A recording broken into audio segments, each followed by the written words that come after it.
Título: Conferência 28, Terapia Analítica. Senhoras e senhores, os senhores sabem de que iremos falar hoje. Os senhores perguntaram-me por que não utilizamos a sugestão direta na terapia psicanalítica, de vez que admitimos que nossa influência se baseia essencialmente na transferência, isto é, na sugestão, e acrescentaram a dúvida quanto a saber se, em vista dessa predominância da sugestão, ainda temos o direito de declarar que nossas descobertas psicológicas são objetivas.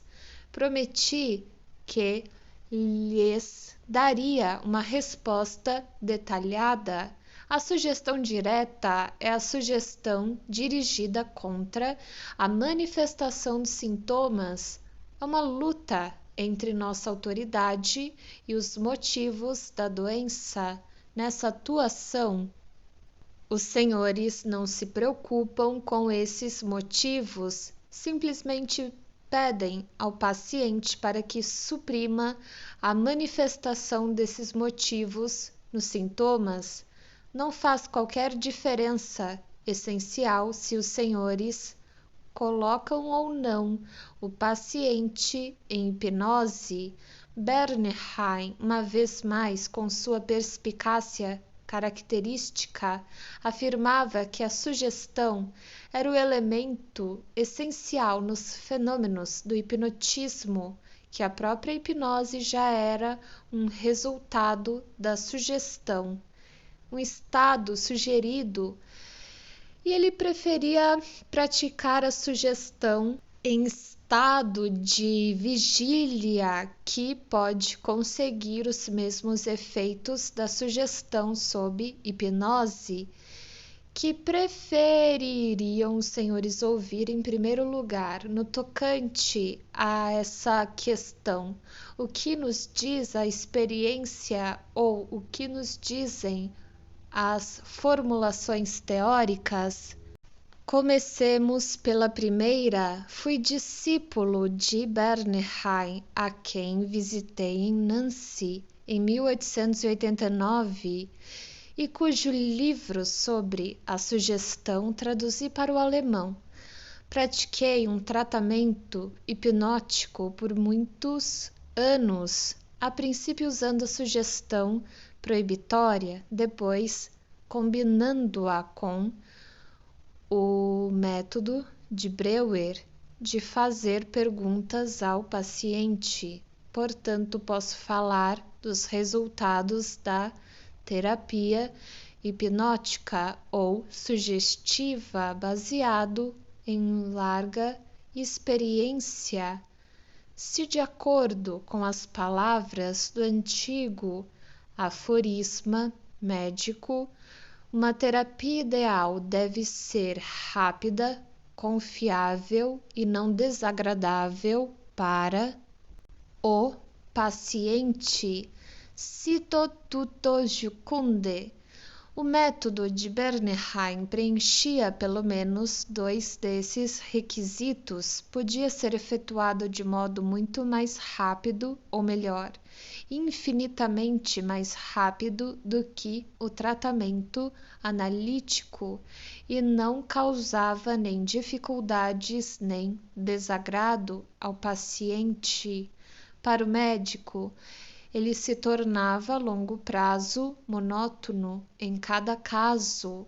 Proceder da mesma maneira, com o mesmo ritual, proibindo os mais variados sintomas existirem, sem ser capaz de aprender nada de seu sentido e significado, era um trabalho braçal, não uma atividade científica, e lembrava magia, encantamento, truque de prestidigitador.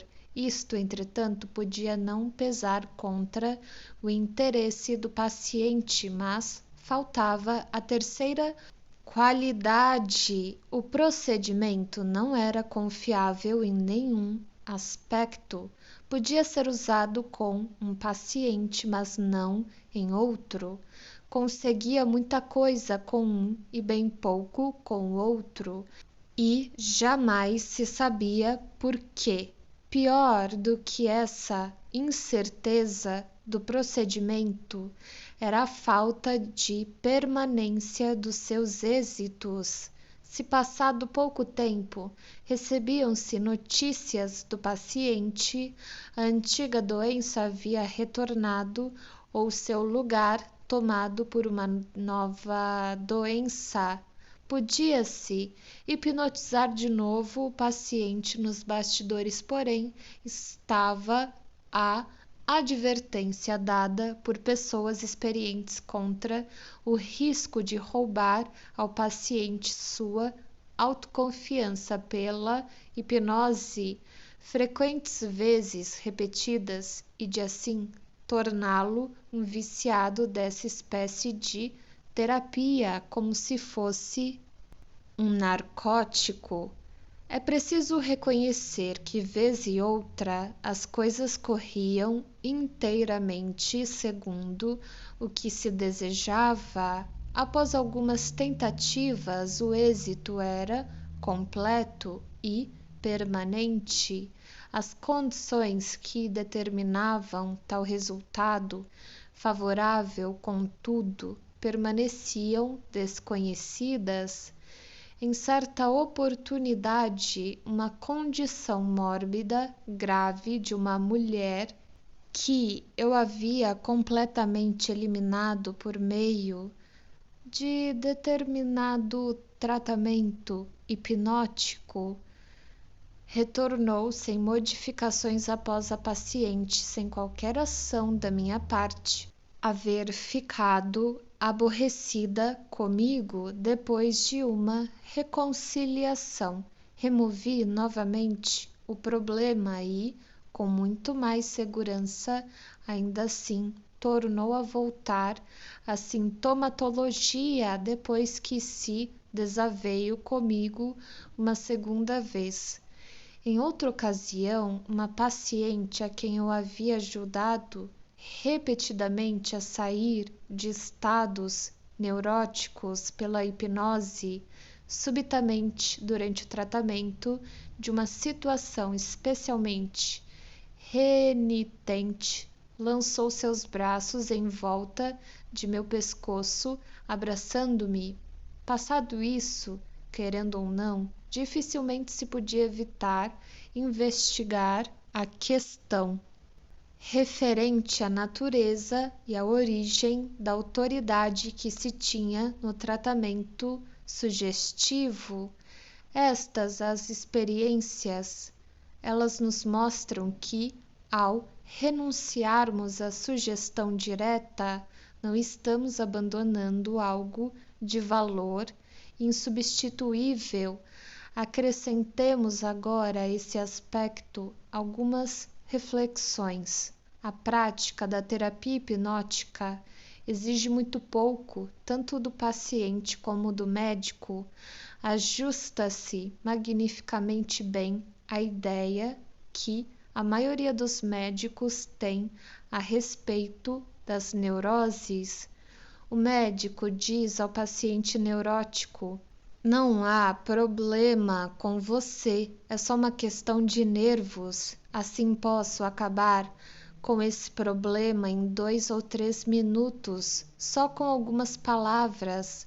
Mas nossa visão das leis da energia é insultada com a noção de que é possível mover um grande peso com uma insignificante aplicação de força, agindo diretamente, sem o auxílio externo de algum dispositivo apropriado. Na medida em que se possam comparar as situações, a experiência mostra que tal façanha tampouco se realiza com êxito nos casos de neurose. No entanto, estou consciente de que esse argumento não é impugnável. Existe uma coisa chamada ação gatilho.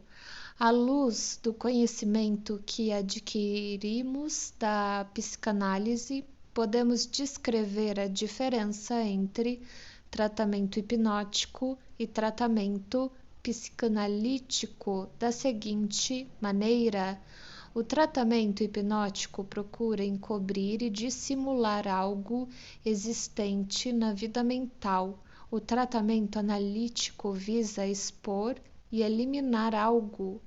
O primeiro age como cosmético, o segundo como cirurgia. O primeiro utiliza-se da sugestão a fim de proibir os sintomas, fortalece as repressões, mas, afora isso, deixa inalterados todos os processos que levaram à formação dos sintomas. O tratamento analítico faz seu impacto mais retrospectivamente em direção às raízes onde estão os conflitos que originaram os sintomas e utiliza a sugestão a fim de modificar o resultado desses conflitos. O tratamento hipnótico deixa o paciente inerte e imodificado e, por esse motivo também, igualmente incapaz de resistir a alguma nova oportunidade de adoecer. Um tratamento analítico exige do médico, assim como do paciente, a realização de um trabalho sério que é empregado para desfazer as resistências internas. Através da superação dessas resistências, a vida mental do paciente é modificada permanentemente, é elevada a um alto nível de evolução e fica protegida contra novas possibilidades de adoecer. Esse trabalho de superar as resistências constitui a função essencial do tratamento analítico. O paciente tem de realizá-lo e o médico lhe possibilita fazê-lo com a ajuda da sugestão, operando em um sentido educativo. Por esse motivo, o tratamento psicanalítico tem sido apropriadamente qualificado como um tipo de pós-educação. Espero ter lhes esclarecido agora de que maneira nosso método de empregar terapeuticamente a sugestão difere do único método possível no tratamento hipnótico.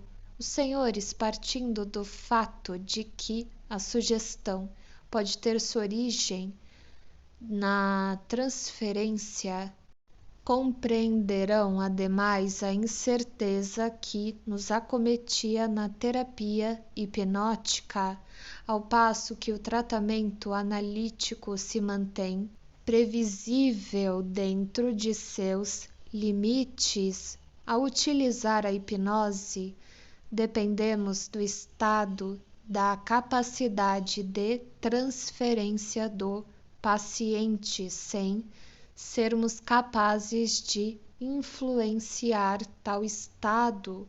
A transferência de uma pessoa a ser hipnotizada pode ser negativa ou, mais frequentemente, ambivalente, ou a pessoa pode haver-se protegido contra sua transferência adotando atitudes especiais. A esse respeito, nada sabemos. Na psicanálise, agimos sobre a própria transferência, deslindamos o que nela se opõe ao tratamento, ajustamos o instrumento com o qual desejamos causar nosso impacto. Assim, se nos torna possível auferir uma vantagem inteiramente nova do poder da sugestão. Ela passa para nossas mãos. O paciente não sugere a si mesmo o que quer que seja que lhe agrade. Guiamos sua sugestão na medida em que ele, de algum modo, é acessível à sua influência. Contudo, agora, os senhores, não importa se denominamos a força motriz da nossa análise de transferência ou de sugestão, me dirão que há o risco de que a influência sobre o nosso paciente possa tornar duvidosa a certeza objetiva de nossas descobertas. O que é vantajoso para nossa terapia é prejudicial às nossas pesquisas. Esta é a objeção mais frequentemente feita contra a psicanálise, e deve-se admitir que, embora carente de fundamento, não pode ser rejeitada como não racional. Se essa objeção fosse justificada, a psicanálise não seria nada mais que uma forma de tratamento sugestivo, especialmente bem disfarçada e particularmente eficiente, e deveríamos atribuir pouco peso a tudo o que ela nos diz sobre aquilo que influencia nossas vidas, sobre a dinâmica da mente ou sobre o inconsciente. É nisso que acreditam os nossos adversários. Sobretudo, pensam que temos metido na cabeça dos pacientes tudo a respeito da importância das experiências sexuais, ou até mesmo essas mesmas experiências. Depois que essas ideias criaram corpo em nossa imaginação depravada, tais acusações são contraditas por meio de um apelo à experiência com maior facilidade do que com a ajuda da teoria. Todo aquele que tiver efetuado psicanálises terá sido capaz de convencer-se vezes sem conta de que é impossível dessa forma fazer sugestões a um paciente. Naturalmente, o médico não tem dificuldade de torná-lo um adepto de uma determinada teoria e então fazê-lo compartilhar de alguns erros seus. Nesse aspecto, o paciente se comporta como qualquer outra pessoa, como um aluno, mas tal coisa atinge apenas a sua inteligência, não sua doença. Afinal, seus conflitos só se resolverão com êxito se suas resistências serão superadas. Se as ideias orientadoras que lhe dermos se coadunarem com o que nele é real. Tudo o que nas conjecturas do médico é impreciso vai sendo eliminado no decorrer da análise. É preciso ser retirado e substituído por algo mais correto. Através de uma técnica cuidadosa, esforçamo-nos por evitar a ocorrência de sucessos prematuros devido à sugestão, mas, ainda que estes ocorram, não há prejuízo, pois não nos satisfazemos com um sucesso inicial.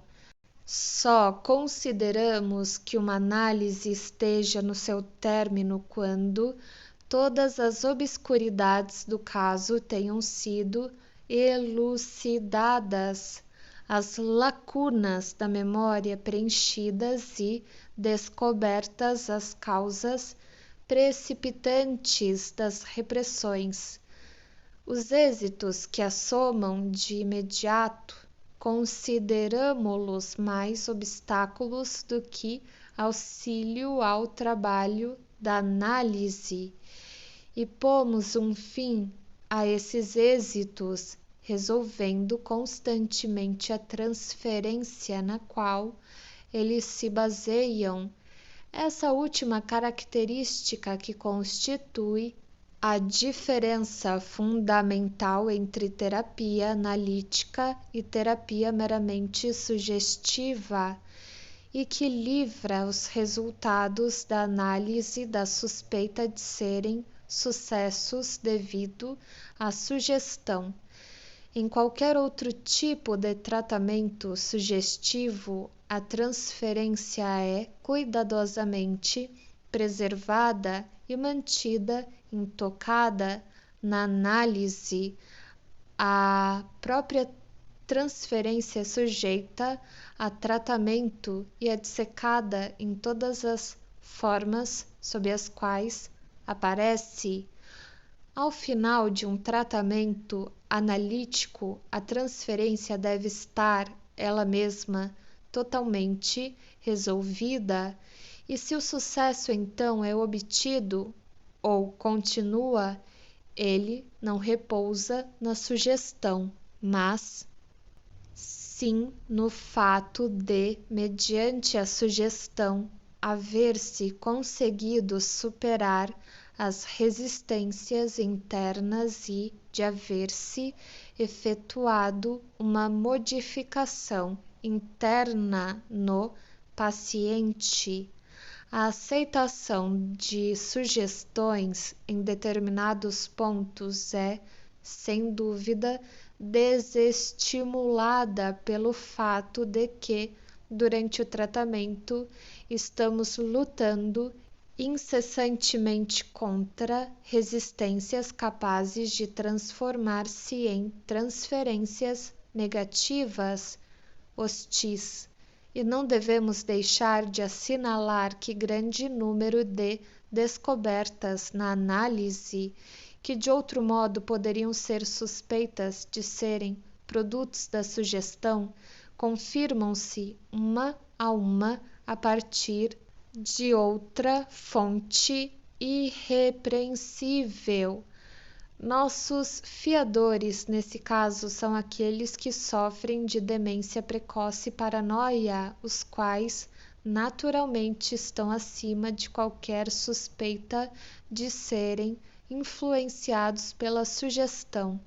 As traduções de símbolos e de fantasias que esses pacientes nos apresentam e que neles irromperam na consciência coincidem fielmente com os resultados de nossas investigações acerca do inconsciente dos que apresentam neurose de transferência e assim confirmam a correção objetiva de nossas interpretações sobre a qual tantas vezes se lançam dúvidas. Penso que os senhores não se desorientarão se, nesses pontos, confiarem na análise. Passo a completar minha descrição do mecanismo de cura, revestindo-o com as fórmulas da teoria da libido. O neurótico é incapaz de aproveitar a vida e de ser eficiente, incapaz de aproveitar a vida porque sua libido não se dirige a nenhum objeto real e incapaz de ser eficiente porque é obrigado a empregar grande quantidade de sua valiosa energia a fim de manter sua libido sob repressão e a fim de repelir seus assaltos. Ele se tornaria sadio se o conflito entre seu ego e sua libido chegasse ao fim. E se o ego mesmo tivesse novamente sua libido à sua disposição. A tarefa terapêutica consiste, pois, em liberar a libido de suas ligações atuais, subtraídas ao ego, e em torná-la novamente utilizável para o ego, onde então se situa a libido do neurótico. É fácil encontrá-la, está ligada aos sintomas, o que a ela proporciona a única satisfação substitutiva possível na época. Portanto, devemos nos tornar senhores dos sintomas e solucioná-los, o que é exatamente a mesma coisa que o paciente exige de nós. A fim de solucionar os sintomas, devemos remontar às suas origens, devemos reconstituir o conflito do qual eles surgiram e com o auxílio das forças motrizes que, no passado, não estavam à disposição do paciente, devemos conduzir o conflito rumo a um resultado diferente. Essa revisão do processo de repressão só pode ser realizada em parte em relação aos traços mnêmicos dos processos que conduziram à repressão. A parte decisiva do trabalho se consegue criando na relação do paciente com o médico, na transferência, novas edições dos antigos conflitos. Nestas, o paciente gostaria de se comportar do mesmo modo como o fez no passado, ao passo que nós, concentrando todas as forças mentais disponíveis do paciente, compelimos-lo a chegar a uma nova decisão. Assim, a transferência torna-se o campo de batalha do qual todas as forças mutuamente em choque se enfrentam. Toda a libido, bem como tudo quanto a ela se opõe, faz-se convergir unicamente para a relação com o médico. Nesse processo, inevitavelmente, os sintomas são despojados da libido. Em lugar da doença verdadeira do seu paciente, surge a doença transferencial, artificialmente formada. Em lugar dos diversos objetos irreais da libido, aparece um único objeto e, mais uma vez, um objeto imaginário na pessoa do médico. Com auxílio da sugestão do médico, porém, a nova luta em torno desse objeto é guindada ao mais elevado nível psíquico. Realiza-se na forma de um conflito mental normal. Como é evitada em uma nova repressão, termina a desunião entre ego e libido e a unidade mental da pessoa restaura-se. Quando a libido fica novamente liberada do seu objeto temporário, representado pela pessoa do médico, não pode retornar aos seus objetos anteriores, mas fica à disposição do ego. As forças contra as quais estivemos lutando durante nosso trabalho da terapia são, por um lado, a aversão do ego a determinadas inclinações da libido, uma aversão expressa na tendência à repressão, e por outro lado, a tenacidade ou a adesividade da libido, a qual desagrada abandonar objetos que ela uma vez catexizou.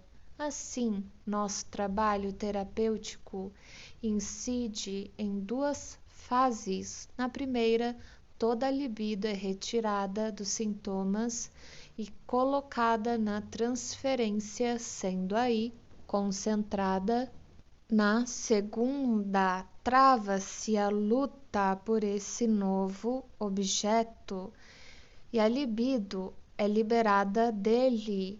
A modificação decisiva para um resultado favorável é a eliminação da repressão nesse conflito reconstituído de modo que a libido não possa ser retirada do ego novamente pela fuga para o inconsciente. Isto se torna possível pela mudança do ego realizada sob a influência da sugestão do médico.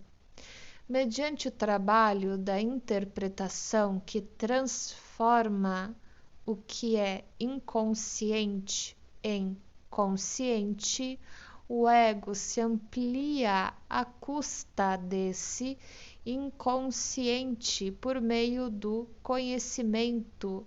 Ele se torna conciliador para com a libido e disposto a conceder-lhe alguma satisfação, e sua recusa às exigências da libido diminui mediante a possibilidade de derivar uma parte da mesma através da sublimação. No tratamento, quanto mais os eventos coincidirem com esta descrição ideal, maior será o sucesso da terapia psicanalítica. Seus parâmetros são determinados pela falta de mobilidade da libido, que pode recusar-se a abandonar seus objetos, e pela rigidez do narcisismo, a qual não permitirá que a transferência para os objetos aumente além de determinados limites.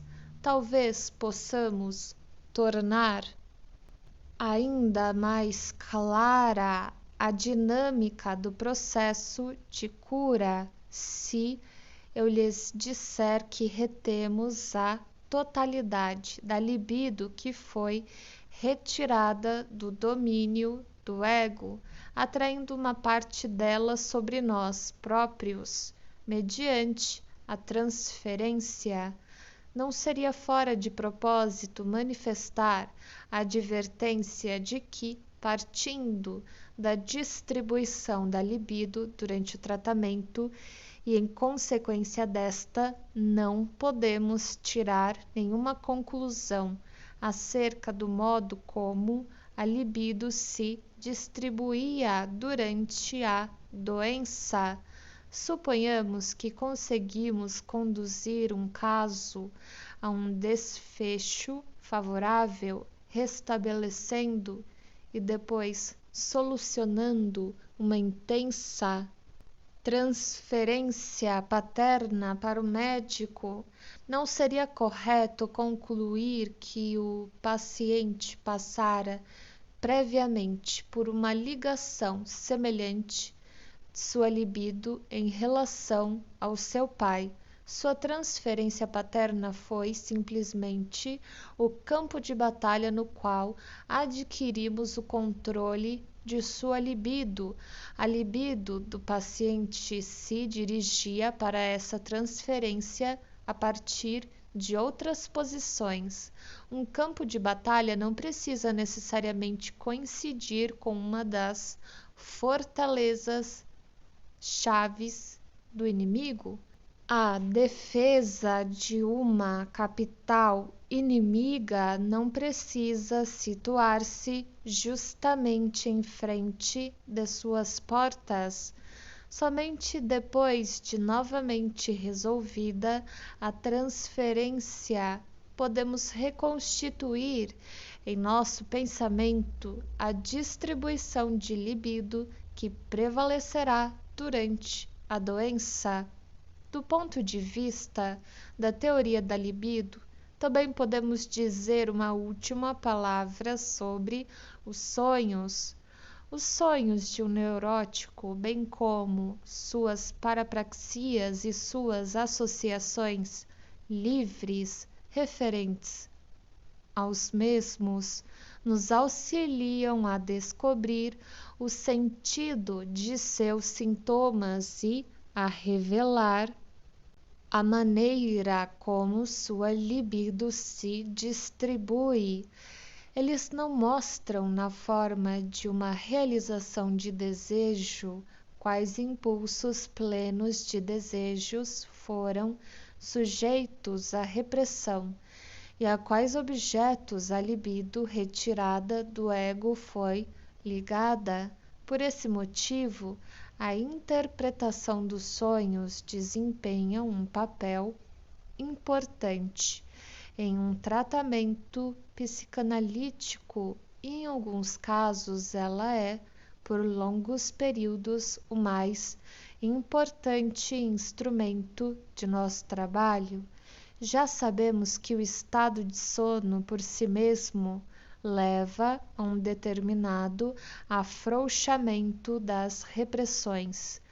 Um impulso reprimido devido a essa redução da repressão que pesa sobre ela, torna-se capaz de expressar-se muito mais claramente num sonho do que lhe é permitido expressar-se por um sintoma durante o dia.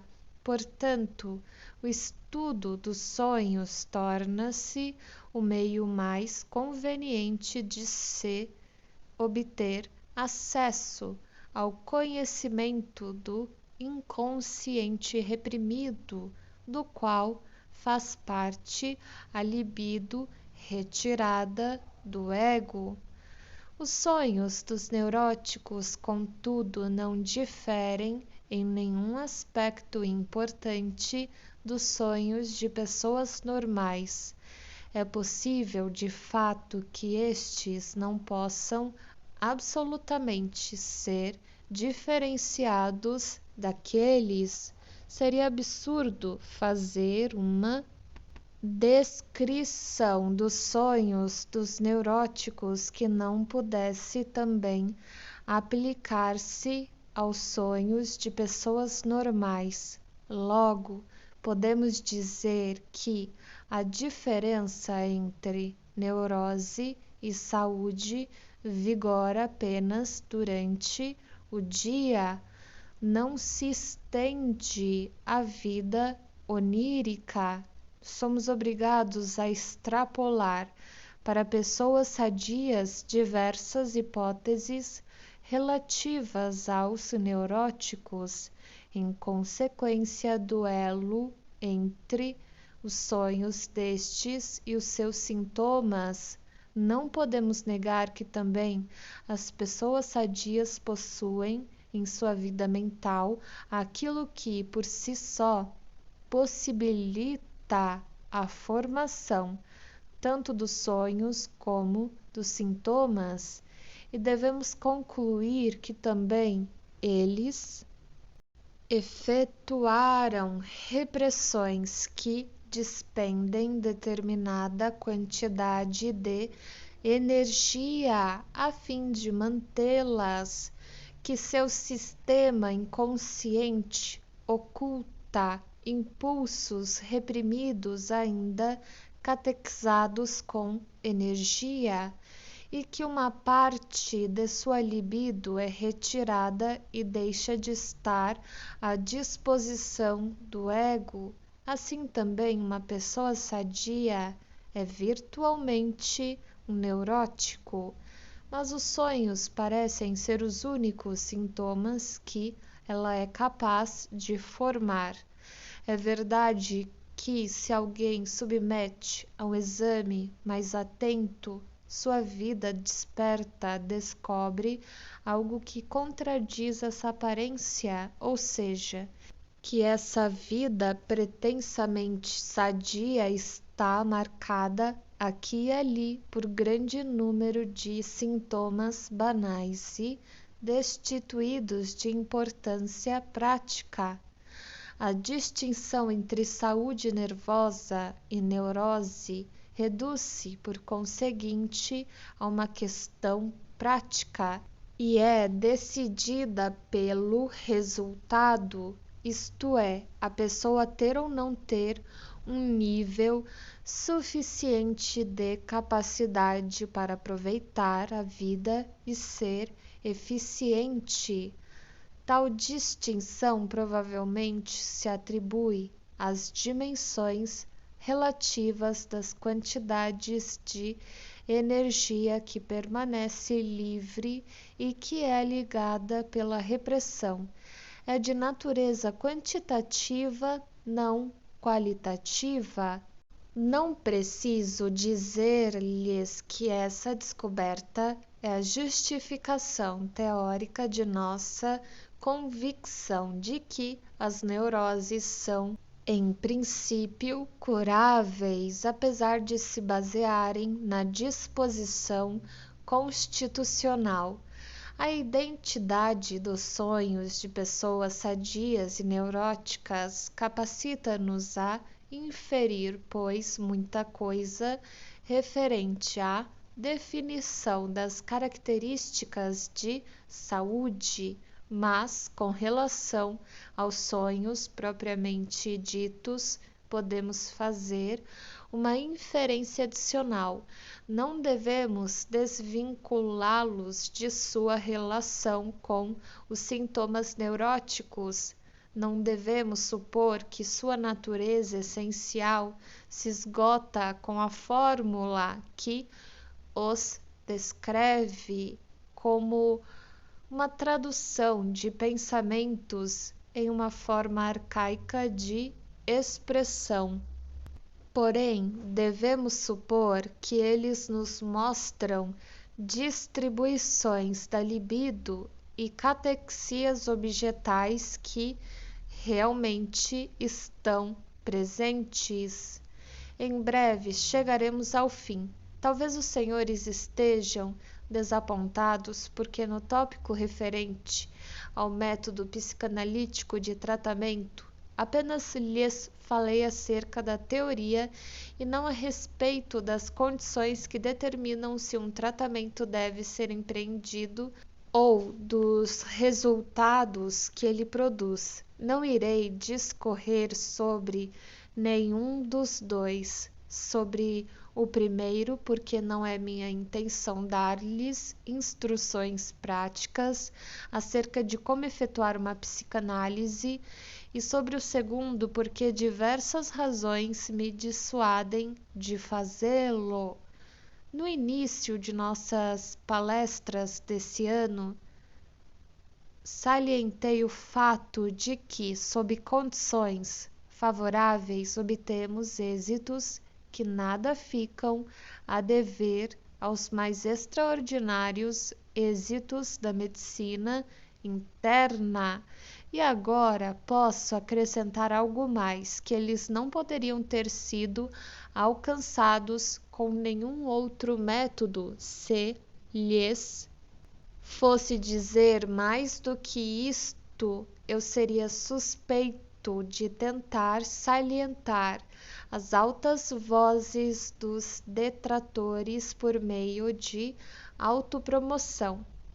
Repetidamente tem sido feita contra a psicanálise por nossos colegas, a palavra colegas está entre aspas, médicos, até mesmo em congressos públicos, a ameaça de publicar uma coleção de fracassos e resultados prejudiciais da análise e de abrir os olhos do público sofredor para a falta de valor desse método de tratamento, afora o caráter maldoso e difamante de tal medida, ela, porém, não seria destinada a possibilitar, de todas as formas, um julgamento correto sobre a eficácia terapêutica da análise.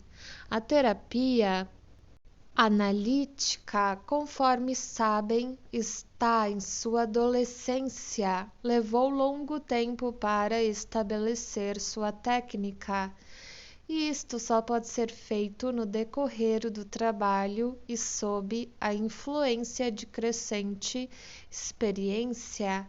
Em consequência das dificuldades de ministrar ensino, o médico, que é o iniciante na psicanálise, apoia-se em escola maior que outros especialistas em sua própria capacidade de ulterior desenvolvimento, e os resultados desses primeiros anos jamais tornarão possível julgar a eficácia da terapia analítica.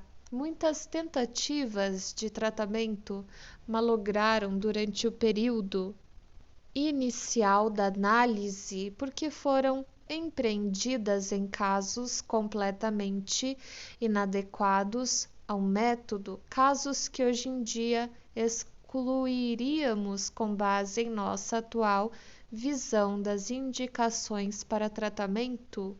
Ademais, a essas indicações, contudo, só se podia chegar pela experimentação. Naquela época, não sabíamos a priori que a paranoia e a demência precoce, em suas formas fortemente marcadas, eram inacessíveis e tínhamos o direito de ensaiar o método em todas as espécies de distúrbios. A maior parte dos insucessos daqueles primeiros anos, porém, foi devida não à falha do médico ou à escolha inadequada de pacientes, mas sim a condições externas desfavoráveis. Aqui temos tratado apenas das resistências internas, as do paciente, que são inevitáveis e podem ser superadas. As resistências externas emergentes das circunstâncias do paciente, de seu ambiente, são de pouco interesse teórico, mas de maior importância prática. O tratamento psicanalítico pode ser comparado a uma operação cirúrgica e exigir de modo similar que seja efetuado sob condições que serão as mais favoráveis para seu êxito. Os senhores conhecem as medidas de precaução adotadas por um cirurgião: sala adequada, boa iluminação, auxiliares, exclusão dos parentes do paciente e assim por diante. Os senhores bem podem imaginar agora quantas dessas operações teriam êxito se fossem realizadas na presença de todos os membros da família do paciente, a enfiarem o nariz no campo operatório e a clamarem em altos brados a cada incisão. Nos tratamentos psicanalíticos, a intervenção dos parentes é perigo real e um perigo que não se sabe como enfrentar. Está-se precavido contra as resistências internas do paciente, que se sabe inevitáveis, mas como defender-se dessas resistências externas? Nenhum tipo de explicação produz qualquer impressão nos parentes do paciente. Eles não podem ser induzidos a manter-se à distância de todo o assunto, e não se pode fazer uma causa comum com eles devido ao risco de perder a confiança do paciente, o qual, com toda razão, naturalmente, espera que a pessoa em que depositou toda a sua confiança fique do seu lado. Ninguém que tenha alguma experiência das discórdias que tão seguidamente dividem uma família haverá de se surpreender, sendo um analista, ao constatar que os parentes mais chegados ao paciente, às vezes, revelam menos interesse em sua recuperação do que na permanência da doença, quando, como tantas vezes acontece, a neurose tem relação com os conflitos entre membros de uma família, os membros sadios não hesitam muito tempo em escolher entre seus próprios interesses e a recuperação daquele que está doente. Não será de admirar realmente se um marido encara com desaprovação um tratamento no qual, conforme ele acertadamente suspeita, será trazido à luz o catálogo interno de suas mazelas, e nem haveremos de nos admirar em face disso, mas, nesse caso, não podemos acusar-nos se nossos esforços não obtêm êxito e o tratamento é interrompido prematuramente porque a resistência do marido se adiciona à de sua esposa doente. Com efeito, havíamos então empreendido algo que, nas circunstâncias vigentes, era irrealizável. Em vez de relatar muitos casos, contar-lhe a história de apenas um deles, no qual, por motivos de sigilo médico, fui condenado a desempenhar um papel sofrido. Empreendi o tratamento analítico, isto já faz muitos anos, de uma jovem que, por algum tempo, tinha, devido à ansiedade, sido incapaz de sair à rua ou de ficar só em casa. Aos poucos, a paciente foi revelando que sua imaginação fora dominada por observações casuais do relacionamento amoroso entre sua mãe e um endinheirado amigo da família. Ela, porém, era tão desajeitada ou tão sutil que deu à sua mãe uma pista daquilo de que se estava falando nas sessões analíticas. Ela o fez, modificando sua conduta para com a mãe, insistindo em ser protegida unicamente por sua mãe de sua ansiedade de ficar só, e trancando a porta de saída à sua mãe se esta tentasse sair de casa. Sua mãe também tinha sido muito neurótica no passado, mas se havia curado anos antes em uma estação de águas.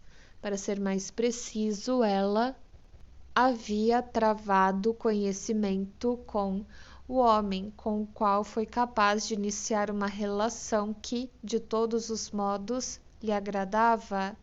As violentas exigências da moça surpreenderam-na e ela rapidamente compreendeu o significado da ansiedade de sua filha. A jovem havia adoecido a fim de tornar sua mãe prisioneira e roubar-lhe a liberdade de movimentos necessários às relações com seu amante. A mãe prontamente tomou a decisão e pôs fim ao detestável tratamento.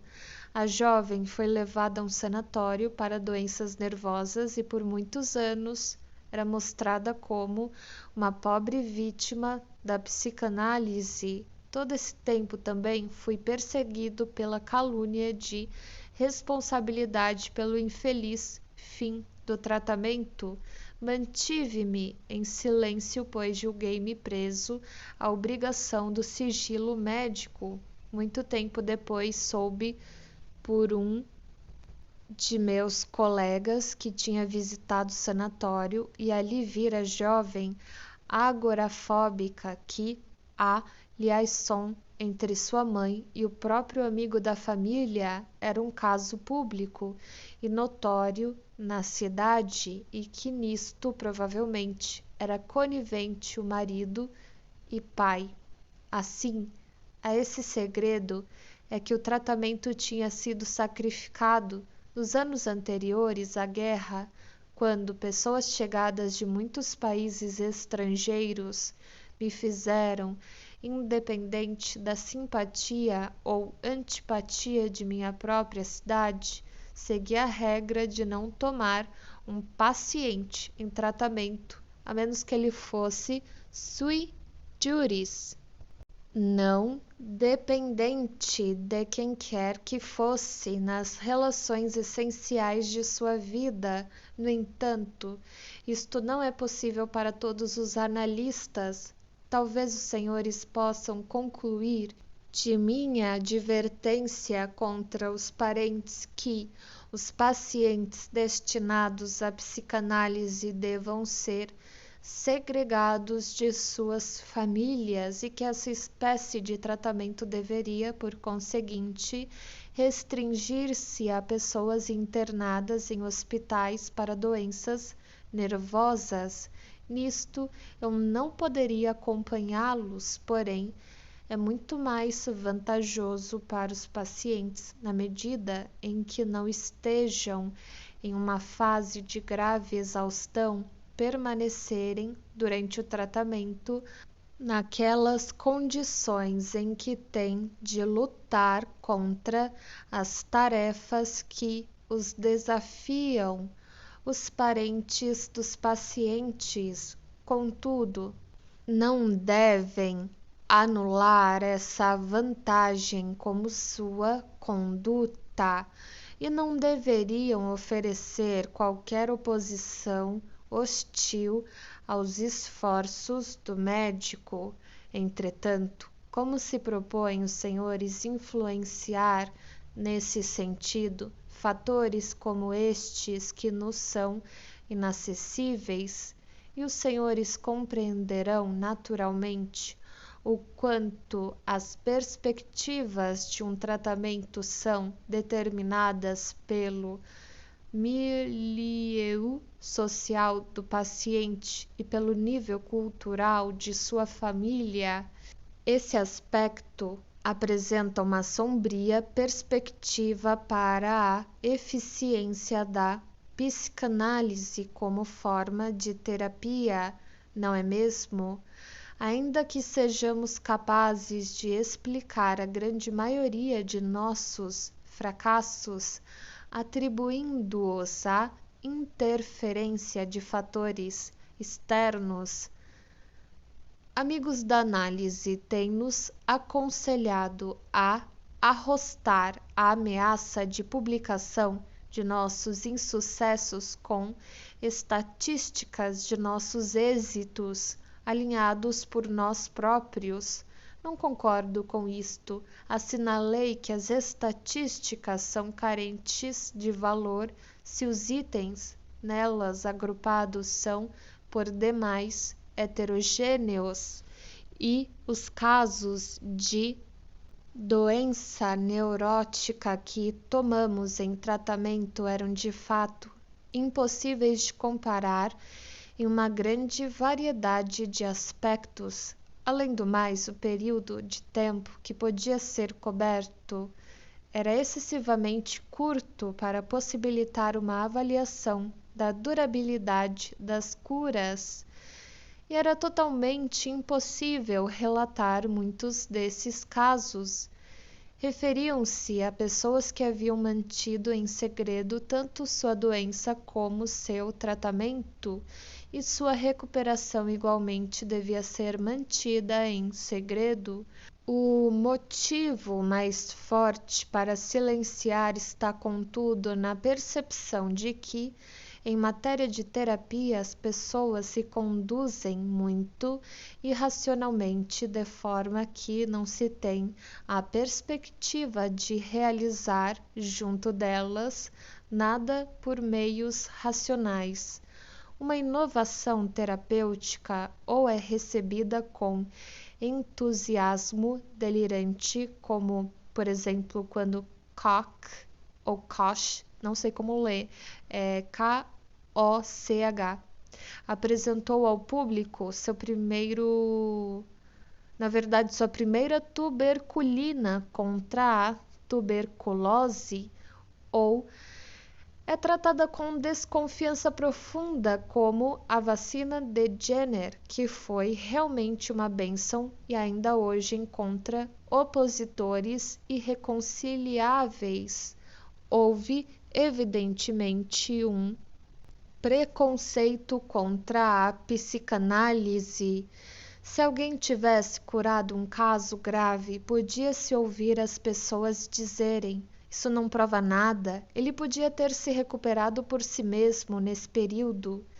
E quando uma paciente que já havia passado por 4 ciclos de depressão e mania veio a ser tratada por mim durante o intervalo subsequente a um ataque de melancolia, entretanto, 3 semanas depois, numa fase de mania, todos os membros de sua família e também uma alta autoridade médica que foi solicitada para consulta se convenceram de que o novo ataque só podia ser o resultado de minha tentativa de análise.